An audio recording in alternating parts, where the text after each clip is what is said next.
Welcome to my channel. আজকে আমি আপনাদের হাতে বানানো ব্রেসলেট দেখাবো। এটি বাসায় বানানো একদম সোজা, আপনারা অবশ্যই ট্রাই করবেন এবং আমাকে অবশ্যই কমেন্টে জানাবেন। এটি তৈরি করতে আমাদের যা যা প্রয়োজন: কাচের কালো পুঁথি, এটা সলিড, একদম ছোট সাইজের দেখুন। তারপর আমাদের লাগবে সাদা কাচের পুঁথি, এটা গ্লসি। কাচের পুঁথি দুই রকমের হয়, একটা গ্লসি হয় আর একটা সলিড হয়। তো আমি কালোটা সলিড নিয়েছি আর সাদাটা গ্লসি নিয়েছি। আপনারা যে কোনোটা যেই পুঁথি ইউজ করতে চান করতে পারেন। এটা হচ্ছে ব্রেসলেট বানানোর জন্য রাবার বা ইলাস্টিক। চলুন তাহলে আমরা শুরু করি আজকে ব্রেসলেট।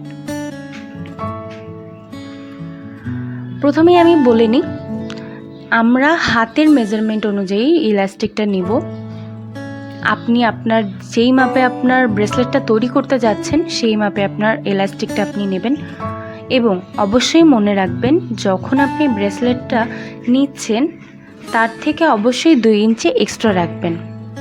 কেননা এই ব্রেসলেটটা যেহেতু রাবারের, সেহেতু যখন আমি রাবারটা ধরে ব্রেসলেটটা বুনতে যাব তখন হয়তো আপনার হাত থেকে কোনোভাবে স্লিপ করতে পারে এবং পুরো এতক্ষণ ধরে পরিশ্রম আপনার গোল্লায় চলে গেল। এই জন্য আপনি 1 ইঞ্চি এক সাইডে, 1.5 ইঞ্চি এক সাইডে এক্সট্রা করে রাখবেন।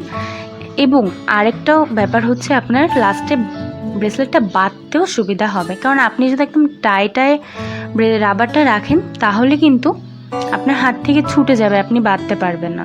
সুতরাং আমরা 2 ইঞ্চি এক্সট্রা রাখছি এখানে ইলাস্টিকটা, আর আমরা নিজের হাতের মাপ তো রাখছি।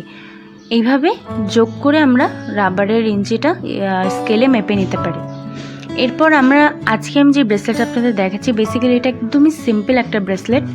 কেননা আমি জাস্ট কালো সলিড যে কাচের পুঁথিগুলো আছে ওগুলো দিয়ে মাঝখানে জাস্ট সামান্য 3টা গ্লসি বেড ইউজ করব, সাদা কালারটা এমনভাবে ইউজ করব।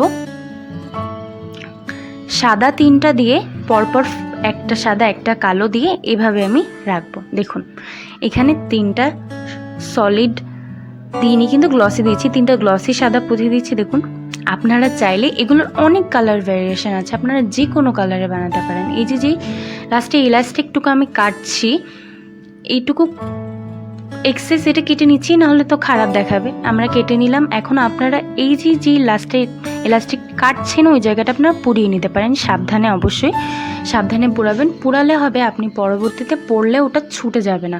অনেকে ভালো করে গিট দিতে পারে না, যার কারণে আমরা পুড়িয়ে নিতে পারি। দেখুন কি সুন্দর তৈরি হয়ে গেল আজকে আমাদের এই ব্রেসলেটটা।